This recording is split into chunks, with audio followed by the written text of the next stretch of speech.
The NFL stands for not for long. Set Sharga and Armstead. Roll out. Walker still running out. Looks to the left. Wide open. Thompson touchdown. Colin Thompson with the touchdown. There was nobody within 20 yards of him. What a catch off the bobble. Colin Thompson scoops it up. Lofting corner, the end zone. It is caught for the touchdown. The first NFL touch for Colin Thompson is a score.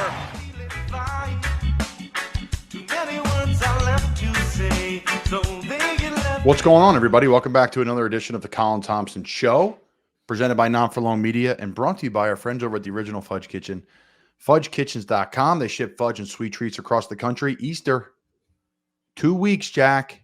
2 Saturdays, Easter and March. Usually it's a little bit later, I guess. But yeah, rocking and rolling with Easter. It's one of the busiest times of year at the Fudge Kitchen. So get your orders in. I think it's like 48-hour shipping, maybe 72. I don't want to guarantee to get myself in trouble. But like I've said it before, we ordered stuff. We've had this crazy travels all around Florida and Houston and all these different places the last couple weeks, months. And I'm going back through, I shipped some things to some people on Friday as thank yous. Saturday's a business day, Monday's a business day, and they got their stuff this morning from the Fudge Kitchen. So they make it fresh in-house, and it goes right out the back door and right on USPS. So I don't know, check them out. They're the best stuff. They were the talk of that Dutch Dalton event that I was at, which was really cool, something I'm proud of, and a great sponsor of ours here and Not For Long Media. Jack had a massive day today. You have breaking news. It's not Sean Couturier sitting for no reason after back surgery. It's not the Philadelphia Eagles. The Sixers won last night on the backs of Tyrese Maxey. It is what, Jack? We got breaking news. You got your hands on some old school memorabilia, something that's real proud. Starter, Jack Connell. Yeah. I got my old high school jersey. It's back there. I didn't anticipate this being discussed on the show, but I guess nothing's off the cards when it comes to you now. But I'm eventually going to get it back there. I've got to invest in a frame and hang and all that stuff. But I think I can replace. You're going to ask me for a raise for that frame, or are you just going to muster it up yourself? I'll make ends meet. I'll figure it out.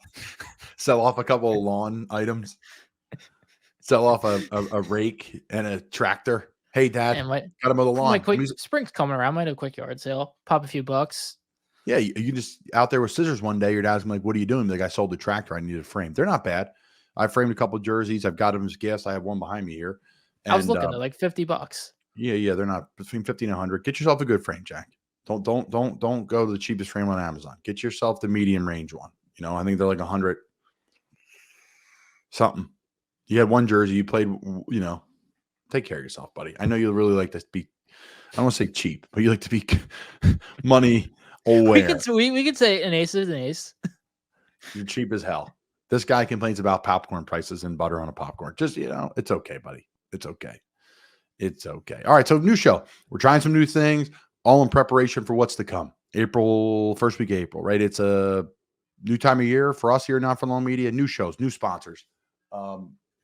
New guests, new kind of style for my show, which I'm super excited about. We're going to have guests on. It's going to be longer form. We're going to have talk like this and then send it over to a guest, kind of how old school I used to do it. And just a lot going on in my personal life, good stuff. So it's just been, just getting stuff done and moving the media company along and all the other things I'm involved in, and really excited to get this podcast back rocking and rolling where I think it needs to go. Changes need to be made. Speaking of changes, Jack, your first reaction on Aaron Donald's retirement? I mean, at first glance, I was trying to think through. He has to be the greatest defensive tackle of all time. Like, that's not even like a reaction to it. And this is something that's been building for like the last 2 to 3 years as his accolades continue to grow. I mean, defensive lineman's tough just because we got Reggie White. There's just so many others just on the perimeter you can contest with him. But I feel like defensive tackle, several defensive player of the years. I mean, the fact he accumulated all this at 32, 31 years old is absurd. He's, especially like when you consider his size coming out of college, like he's not like one of these Jordan Davis monstrous type guys. Like he's just decently built, and then he's just insane muscular genetics and just freaking nature. Aaron Donald, immediate impact, Aaron Donald, immediate thoughts. Listen, 8 first-team All-Pros in 10 years. That's ridiculous.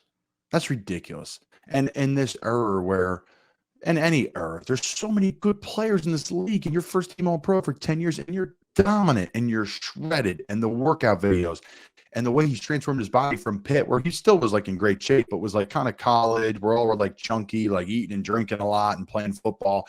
And then all of a sudden, like you get to the league and becomes your main job, and like you start training a little bit later and you take care of your body a little bit more, and you see this guy just get better every year. Like his training videos, they had a huge impact on the workout community.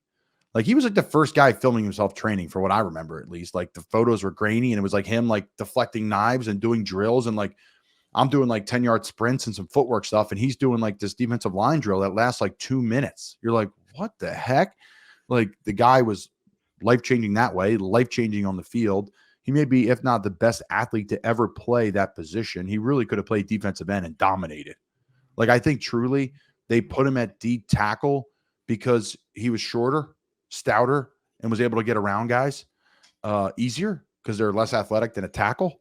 So to me, top 3 defensive player of all time, top 5 defensive player of all time. And that still may be taking something away from him. He may be number 1. Again, I love that he's going out kind of 10 years. Like I don't need to hang around and cash in and continue to cash in on my name. Like I had some great years. I have my health, I guess, relatively. Awesome career. I tipped the cap to him. I never blocked him. I told my wife, I said, at least I blocked him, but I think I put my fingernail on him and said I blocked him because, man, he's on the field. He's not that big. He's only 6 foot, but you know where he's at all times. And the amount of times it takes for coaches, it takes for quarterbacks, offensive line to constantly focus on him leading up to the game. That's the number one impact you can have as I go through all these free agents today is their impact is monstrous, absolutely monstrous when it comes to the amount of time you're going to take during the week to where you're at on game day in the preparation for these great players. So tip of the cap to Aaron Donald. Best of luck to him. Jack, I know you got to leave here, so we're going to send it over to our over-under segment. If you could pull that up here, because I think this is good stuff. I'm going to ask you the same questions and hear what you have to say. You can ask them first to me, and I'll send them back to you. All right. First up, over under 10 beers on St. Patrick's Day. Hard under, Jack.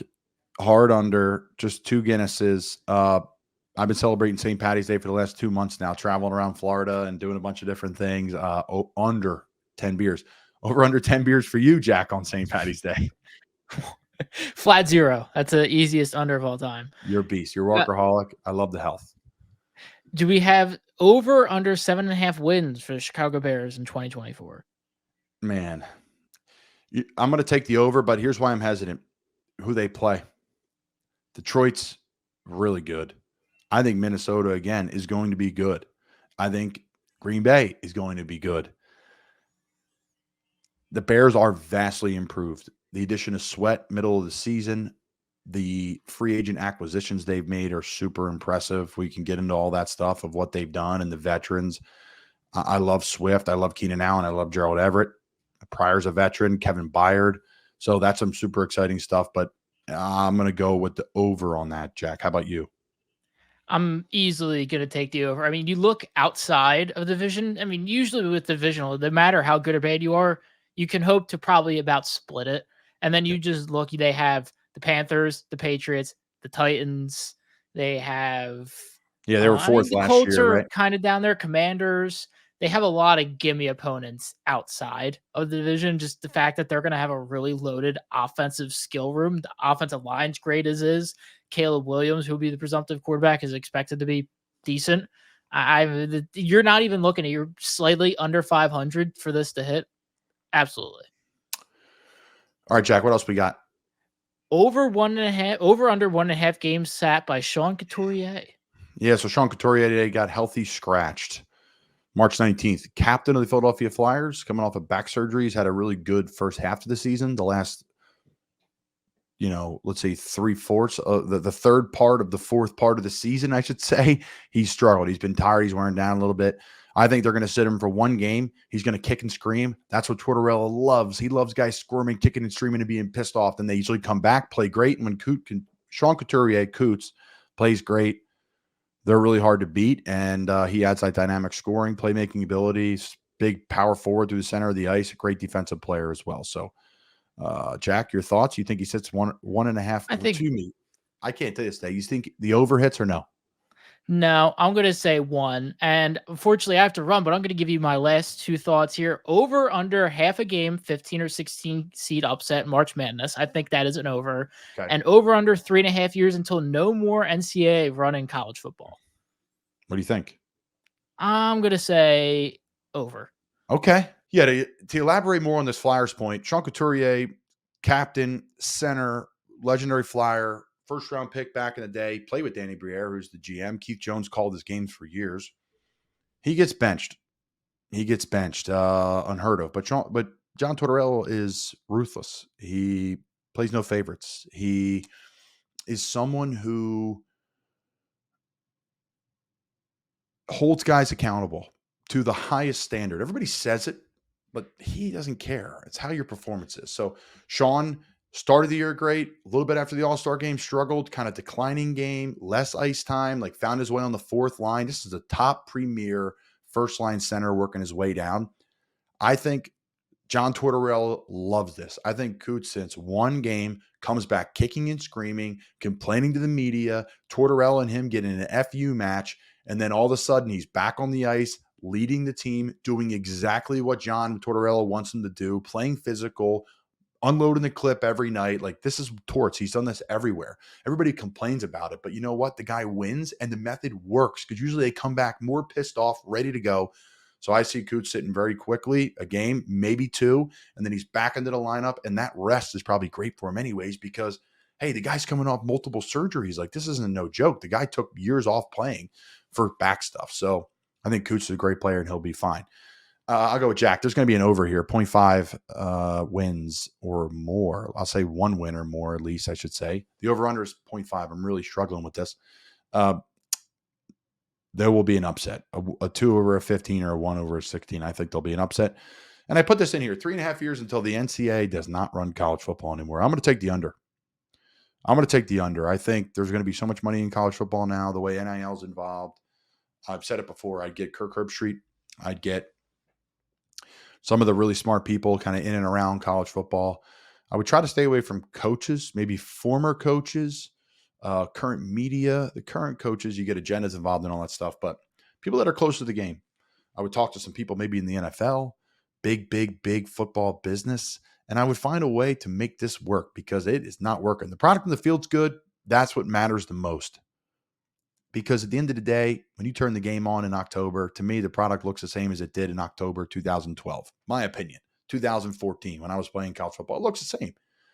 But it's just done a little bit different, right? And this is a situation here where you can't put the toothpaste, back in. They need to find a way to get it back in and reel this thing back with the NIL, in my opinion, because it's getting a little off the rails. I'm promoting players getting paid. But the issue is, to me, is a transfer portal. Not that players can't be mobile. Coaches can be mobile. People in the real world can be mobile. But it's creating supply and demand, and that's why it's creating these astronomical numbers for these players. If you're a tight end like me, who was a honorable mention, I would have probably gone to transfer to a Michigan and been like a blocking tight end, right? Like more of a selective piece, kind of like I have been in and out of the NFL. Like, this is what you do it well, great. You can't do a million other things, great. But you do kind of everything solid, and then you block well, great. But I wouldn't have got a lot of NIL money. But maybe if I'm the last guy on the market, maybe I'll make another $150,000 because I'm the last guy there, right? Like basic supply and demand. So I think NCAA needs to fix it and fix it quickly. And there's a lot really to unpack there. But for me, the NCAA needs to step up and do something good. Okay, we move forward. I'll be honest about the Vikings, folks. They've made some moves.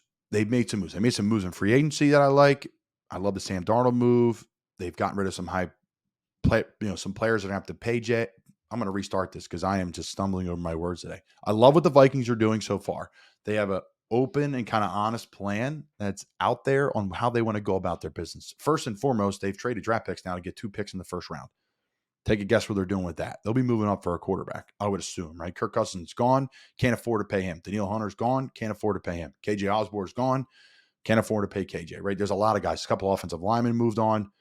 A lot of talent on that football team. I love their head coach. I love their defensive coordinator. I love their OC. I love the GM. I was blown away by their building, their operation, everything they did. It was first class, guys. I can't say it enough. Not every organization is the same. a rookie quarterback with Kevin O'Connell on their staff. Super impressive. Sam Darnold will help and mentor as well. He's a great, great guy if he's not the starter. And Sam can come in and start. And last year they had several quarterbacks play. A lot of quarterbacks got hurt last year, folks. So keep an eye on who your second and third quarterback is. That matters.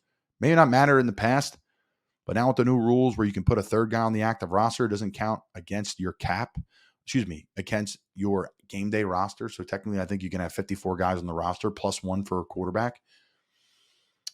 I love what the Vikings are doing, and they're going to move up, and they're going to get a pick in the top 5. What they're going to do, who knows? They're going to take probably these 2 first-round picks and a first-round pick from a year later. But in this league, you got to go all in. When you know your team's ready to go, you got to go all in. They got to pay JJ. That's going to be a serious chunk of coin. He's going to a lot of money and probably a lot of it guaranteed, and he deserves it because the guy is a different guy. So keep it on the Vikings. They're going to be super aggressive on draft day, I would assume. If not, it happens sooner than later. And we'll see. What a great coach and what a great place to inherit a rookie quarterback that's going to need a lot of mentorship. They all do. I don't care how advanced they are. Moving forward, Kenny Pickett to the Eagles. Really interesting one here. Unlike old Pittsburgh, Pittsburgh is old school. They draft, they develop. Even when things look dark, they still believe inside out. But they moved on from Pickett. Shocking to me. Guy went to the University of Pittsburgh. He's from Jersey. But now he's Mr. Pennsylvania, right? Playing for the Steelers. Now shipped off to the Philadelphia Eagles. I love the move for the Eagles. It's an interesting move for the Steelers. They're trying to win right now. They don't believe Pickett's a win right now guy. Obviously, they made 2 big moves. Huge moves that cost them very, very little with Justin Fields and Russell Wilson. Love that too. I think you're going to see some different things. I'll get into that to a second here, but absolutely love Pickett to the Eagles. I think it's a great move for both sides. Pickett still has term on his rookie deal, which is great. You have an expensive quarterback. Now you have a cheaper backup option instead of working the veteran market where you're going to have to pay guys some more money. You have a guy that's open, ready to learn, has had success in the league, and also has had some scars in the league, which is great for your backup, right? Is a guy that's coming closer to home. He knows how to embrace the community. He knows how to handle this media. So I think it's a perfect fit. If Jalen goes down, God forbid, Pickett steps up, plays well, maybe he gets moved. I doubt it because you need a good backup in this league. I think they broke a record for the most quarterbacks that played in a season this year. And the quarterbacks are protected more now than ever. So love the move for the Eagles. Cap-wise, player-wise, it fits. Perfect fit for the Philadelphia Eagles and what they're trying to do moving forward. Fields to the Steelers. Really interesting stuff. 4 teams were interested in Fields. I wonder who they were. He wanted to go to Pittsburgh. I don't blame him. I want to go there too. Arthur Smith stepping in as the former head coach of the Falcons. Had a ton of success with the Titans. This is how he got the Falcons job when he was doing great with Ryan Tannehill, and they were winning playoff games. That was pretty impressive stuff. And listen, the Steelers won 10 games last year, and you bring in Russell Wilson and Justin Fields. So I think Russ is your starter, right? That seems pretty obvious across all the Twitter outlets. But how are you going to fit Fields in? Because he's so dynamic, right? Like the way he runs, and the reason why he was like a big-time MVP preseason pick was because he was treading in the right direction 2 seasons ago towards the end of that season with his wheels and his arm and the way that Chicago was adding new players and hiring and firing new people. So they're going to have a package for him. I don't know what that package is going to look like. Maybe it's a goal line situation. Maybe it's a short yardage thing. Maybe it's a different series or 2 to mix things up. But Russ cheap and Fields relatively cheap. I absolutely love the move for the Steelers, and I think it's a win-win. The question is for Chicago, right? Like, I try not to judge buildings or facilities because you don't know what goes on inside of them. I think it's really easy for media pundits. What are you doing? You shouldn't get rid of Fields. You could have a great competition, which I think a part of me agrees with too. But for Chicago, they know what goes on in their building. They're making the right decision. There's a lot of smart people in that building. There's a lot of smart people in that building. I was in that organization. They're trying to find ways to make it work. Obviously, they believe that Fields will be better elsewhere. They want to do well by him. Good for them. Really good, interesting stuff. And the thing about Russell Wilson, too, people bury Russ. They bury the guy. And off the field, I get that we see more of that now than ever. I wonder what people think of Russ if they didn't see stuff off the field. The high knees and the celebrity wife, the commercials, all that stuff. I really do. I wonder. Because the guy threw for 26 touchdowns last year. 26. Now, the year before, he struggled, right? That first year in Denver. But a year before that in Seattle and the year before that, he balled out. So, like, I know doesn't seem like it seems like forever ago, but it's really not that long ago in quarterback years. They don't get beat up anymore. And for Russ, like, all right, another great year under Sean Payton. Like, I was playing solid. We were trending in the right direction, and he still benched me. So, interesting stuff. I think he's going to do really well in Pittsburgh. They're making some moves to move and shake on that. One of the free agent signings that really gets me excited is Curtis Samuel to the Buffalo Bills. What you're getting with Curtis Samuel is the most dynamic, if not one of the most dynamic players in the NFL. Plays running back, can play receiver. Unbelievable when he gets the ball in his hands. Super smart, savvy. He's back with Joe Brady, who was his offensive coordinator at the Carolina Panthers when we were together in 2020. He had a huge year in 2020. That was our Joe Brady's first year. He had 21 rushing attempts for 200 yards. He had 97 receiving targets. 97. He caught 77 of those for 851. Like, he's catching jet sweeps. He's running zone read. He's catching the deep ball. He's doing a little bit of everything. Was fortunate to play with a player like him. And I think with Joe, Allen, all the different players they have there in Buffalo, the offensive line that's emerging and really deep at this point in time, super impressed what they're doing up there. And Joe Brady's second year calling plays, or at least first full year calling plays, should be interesting. And a guy like Curtis Samuel, look out for him, fantasy football owners. That guy's going to get the ball early and often, even with Diggs, even with Kincaid, even with Knox. Really impressive move. And, after losing your number one receiver in Davis, the kid out of UCF, they get Curtis Samuel in there to play with Diggs, and I think they're going to be really, really good together. Another free agency move I really like, Hollywood Brown to the Kansas City Chiefs. There was rumor that Curtis Samuel ended up there. May not have been a fit. Curtis is a quick burst, slot receiver, jet sweeps, all this. But Hollywood Brown, he is down the field. You know exactly what he wants to do. Did it with the Ravens. Did a little bit with Arizona. You get to see a little bit. But across from Rashee Rice is going to help free up some coverage there. With Kelsey, your safeties can't cheat down with your basic routes and your crossing routes and your things across the middle for Kelsey, because Hollywood Brown's over the top. So if they run just a basic mesh concept with Kelsey over the ball at 10 yards, two guys meshing at 5 yards and a post behind it, just call that play, Andy Reid, and see how they're going to play it, because zone options, man options, and if you're playing some sort of quarters and they cheat down, that post is live with Hollywood Brown. So I love that kind of player. Seems optimistic, polished, ready to rock, ready to go, try to three-peat in Kansas City. So love the move for Kansas City. Another great job, another free agent acquisition, and they're freeing up a bunch of cap space, so I'm sure they're not done. And that really leads me to another point too, is, guys, these teams are just getting started. Like, if you're not happy with the way your team is, Chris Long said this was really cool. He was going through like the Eagles roster and when they all signed. Like, guys signed like beginning of summer, end of summer, during the season. Like, so pump the brakes, if you will, because I think when it comes to free agency, it takes time to build a roster. And those pieces that happen down the end truly, truly can help you win a Super Bowl. All right, some breaking news around the league today. Big Trent Brown, 6'8", 370, signed with the Cincinnati Bengals, coming over from the New England Patriots. An absolute monster. He's going to play opposite of 6'8", 345-pound Orlando Brown Jr. So two bookends playing for Cincinnati, trying to keep Joe Burrow upright, someone who struggled last year with calf strains, someone who's had calf strains in the past. They are brutal. So again, fantasy owners and people that are doing that type of business, Joe Brady looked for him to have a monster bounce back year, get that calf back, get that spring back in that calf, kind of get things moving there a little bit with him. The confidence is huge with your calf. Like, is this thing about to go on me? Is it going to pop? And he fought through and ended up having a decent little year for him. But he's an absolute stud. And bringing a guy like Trent Brown, Orlando Brown Jr. in, Orlando Brown Jr. has been there, but for a guy like Big Trent, who I play with the University of Florida, the guy is an absolute monster human being. Watch out. I like what Cincinnati's doing in the offseason too. Great defense, big, powerful scoring offense. They lose Joe Mixon. See what they do there at the running back spot. But I absolutely love the addition of Big Trent Brown. All right, let's move forward. Top 5 Friday. Top 5 Friday, a new segment of ours and Not For Long Media, brought to you by the original Fudge Kitchen, fudgekitchens.com. Top 5 NFL offense off season so far. I'm going to read you the whole segment, guys, because I've just been off today. Sputtering. That's just real life.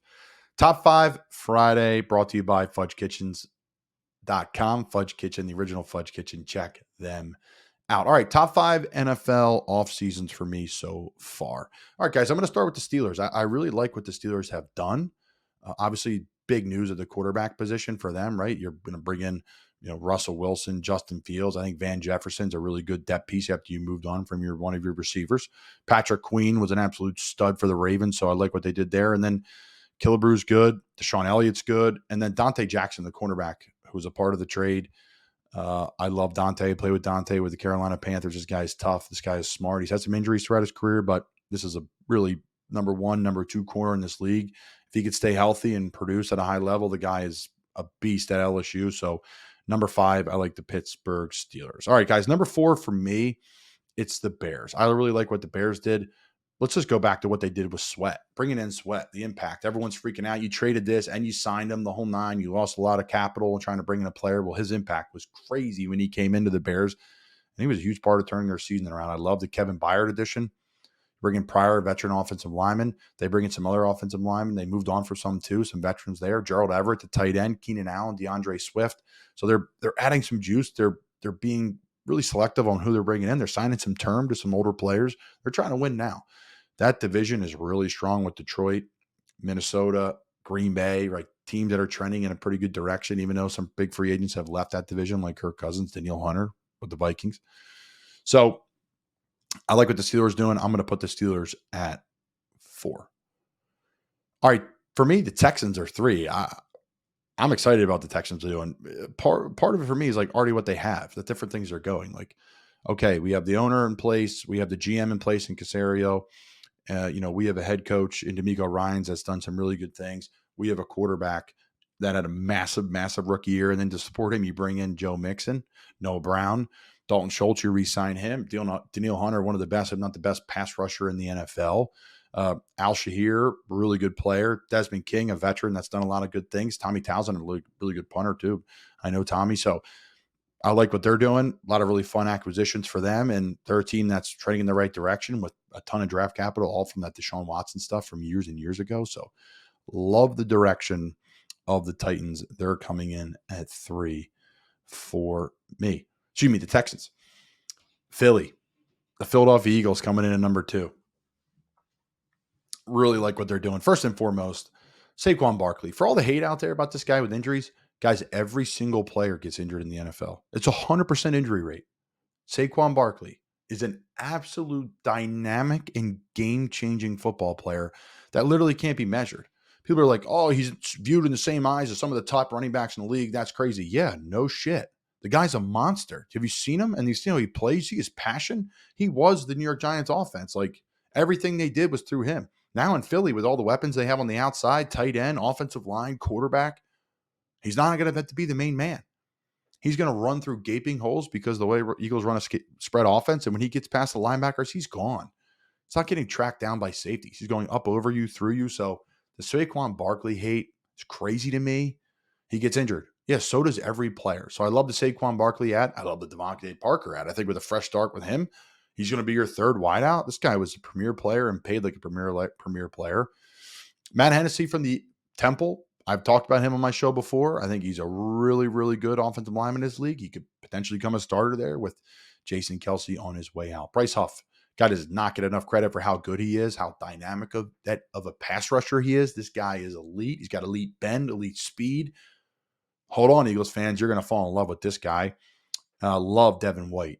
I've seen a lot of different things. PFF grade this. I don't like the way the guy does this. Listen, for a guy that played against a guy for several years with the Carolina Panthers, every defensive meeting started with like Vita Vea, Sue, and Devin White. That's the category this guy plays in. The way he can run and hit. PFF grade that. Guys, the guy is a baller. And he's on a 1-year prove-it deal. He's trying to get paid. So he's going to be rolling this year for the Eagles. I expect him to have a massive year, and I expect Eagles fans to fall in love with them. And lastly, C.J. Gardner-Johnson. This guy is different. He's a massive playmaker. He brings personality. He brings juice. They're going to have someone on every level now with Devin White, C.J. Gardner-Johnson, who they're going to – Hassan Reddick, right? Like guys that are bringing it and tough, sweat, like – their defense now on all levels is going to have some dudes now. I still like what they have at corner with the veterans. I know it's hard to believe. They had a down year, and I'm sure they're still going to make some moves later on with them. And then to me, number one, the Washington Commanders. New owner, new head coach, just a whole new football team. Like their list of free agents that they re-signed or brought back, really impressive. Bobby Wagner, stud. Goes without saying. I love the Frankie Louvu move. I played with Frank in Carolina. The guy's an absolute beast. Tyler Biotic, love him. Great player. Dante Fowler. They brought back F.A., my buddy from Carolina.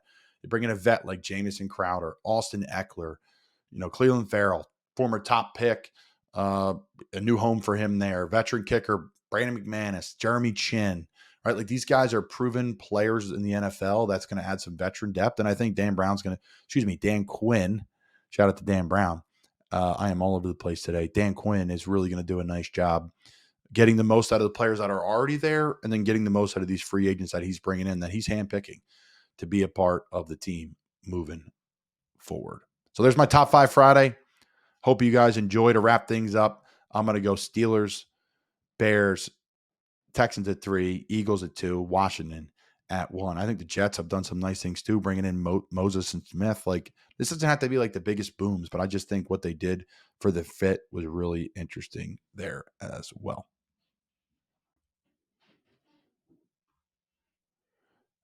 All right, guys, another top 5 Friday as my wife's AirPods connect to my computer, which is no good.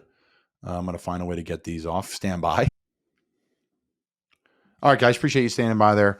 Another top 5 Friday brought to you by the original Fudge Kitchen. It's top 5 March Madness traditions. I had to think through this. What does that consist of? Obviously, food and booze and friends and good times. We get all that, but I had to go through some things that are pretty notorious with March Madness. All right, so 5. Get my hair right here for this one. All right, so 5. Having your screen up while you're at work, right? Whether it's your phone or an iPad or a computer with the games on there, something you're always going to see. 4, somebody going on a bachelor party this weekend because there's just so much going on, so much to do. 3, the person that fills out 5 brackets and they picked every different thing and they say they called every single upset. Like, no shit. You filled out 5 brackets. Like you're going to be perfect, but you're going to have to put all your brackets together to be perfect. 2, the old pee bag. People getting a vasectomy, I think, is hysterical. You always hear people getting that done over March Madness. And then number 1, taking off work Thursday and Friday. They have to be the 2 most days taken off, other than around the holidays, I would assume, or around July 4. But people always take off Thursday and Friday, go on traditions with their friends. So absolutely love the March Madness traditions. All right, guys, the bar of the week this week on the Colin Thompson Show, brought to you by the original Fudge Kitchen, fudgekitchens.com. Little Jim's in Fort Pierce, Florida. I absolutely love this place. Shout out to my boy, Blaze Robinson, for taking us there and showing us a good time multiple times this winter season. It's not winter down there. It is summer every day at Little Jim's. Got the boats out back, got the band. They have the sidebar. They have all the docks, people pulling up on their boats, got the kids jumping off the bridge into the water. Like, what a cool vibe. It's like a bait and tackle shop turned kick-ass bar. The service is through the roof. Like, what a cool place to go hang out. And the food was great too. Like, I absolutely loved it. It was my favorite bar in the Fort Pierce Vero area by far. Like, reminds you of the Florida Keys, kind of right in the mangroves. Everyone's happy. Jake Owen shot a music video there. So it's like got a local vibe and super fun. It's just really great spot. So food and ambiance. I had the shrimp, fish tacos. They were killer, 5 out of 5.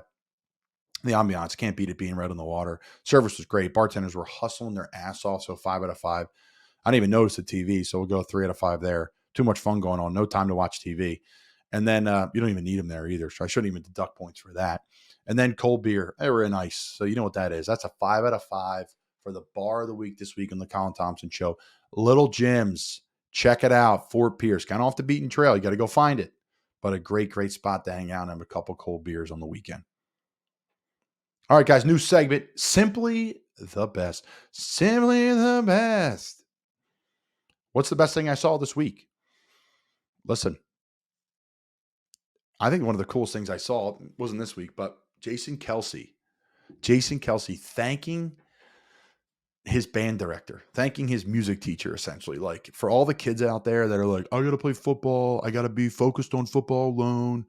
I don't have time for anything else. Like, I just got to be this baseball player, this basketball player. Jason Kelsey, Hall of Famer, first ballot, could be one of the best offensive linemen ever. He was a part of the band. So you're never too cool to just hang out and do nothing. Get involved with stuff. Stay involved with school. Do extracurricular activities. Play more sports. Spend time with your friends. Don't go home and play video games and veg out. It's coming from someone who did a little bit of it. Like, one summer I was like addicted to it. My dad came down like 2 a.m. and like ripped my ass. And I was like, damn, he's right. I got to stop. I haven't really played since. I love it. Don't get me wrong, but there's a time and place for it. It's just my advice. Enjoy those years because they're awesome. You get to do so many different things and you don't really have a care in the world. So Jason Kelsey being in the band was something I took away from this past week. St. Patty's Day in Annapolis, another thing. Listen, I always talk about Annapolis being awesome, but I have never, ever, ever seen a parade like this in a small little city, if you will. The place was bedlam. I mean, you would think everyone was Irish in the entire city for St. Patty's Day. So great job by the city of Annapolis, visiting Annapolis. All, Peak Social, everybody who gets involved in different things. Naptown Scoop, all the restaurants and bars were great. Service was great. Everyone was hospitable. Like, it was just one big party in Annapolis. So shout out to the city of Annapolis for some really cool stuff. And then I want to pull something up on Twitter here because I bookmarked something. And I think this is really cool. Twitter is the best app by far, by the way. I know people would fight me on it, but I'm a Twitter guy. I find enjoyment in Twitter.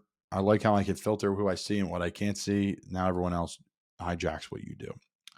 This is from Bleacher Report Open Ice. In 2018, Blues superfan Layla Anderson was diagnosed with a rare, life-threatening disease. Now at 15 years old, Layla is playing hockey and just won the Missouri Bantam Championships. So if you watch the Blues run, there was a little girl. She was bald. She had a cast on her foot. She had some serious health stuff going on, really, really sad stuff. And the team really put their arms around her and was just simply touching, to say the least. And to see her healthy, now playing hockey at 15 years old, the way she looked then, when she'd even know what tomorrow would be and what that would look like, is really cool to see and was touching for me too. So I'm 30 now. I'm not a spring chicken anymore. I'm not that old either, too. I'm not complaining. I'm just saying enjoy the time with your family and friends, folks. Can't put a dollar sign on that. I lost some friends in the last couple of years, and it's been really tough on me, my family, some family members as well. Enjoy them. Rip it up. Have a good time. Thanks for tuning in, guys, of another edition of the Colin Thompson Show. Like I said, beginning of this month, we're going to have some really intriguing guests, some big-time guests, some small-time guests, whatever you consider, but some great stories. Some great things, and then something that I'm really working on, a new show, Food, Drinks, Football, which I can't wait to show you guys because boy, oh boy, it's going to be something really big. So thanks for your support for the Colin Thompson Show. I'll let everybody go here, make sure I didn't leave anything behind, but really excited about these free agent signings. What a great time of the year in the NFL, and good luck to Aaron Donald, man. He guy's a beast, and I'm sure he's going to do something great when he retires.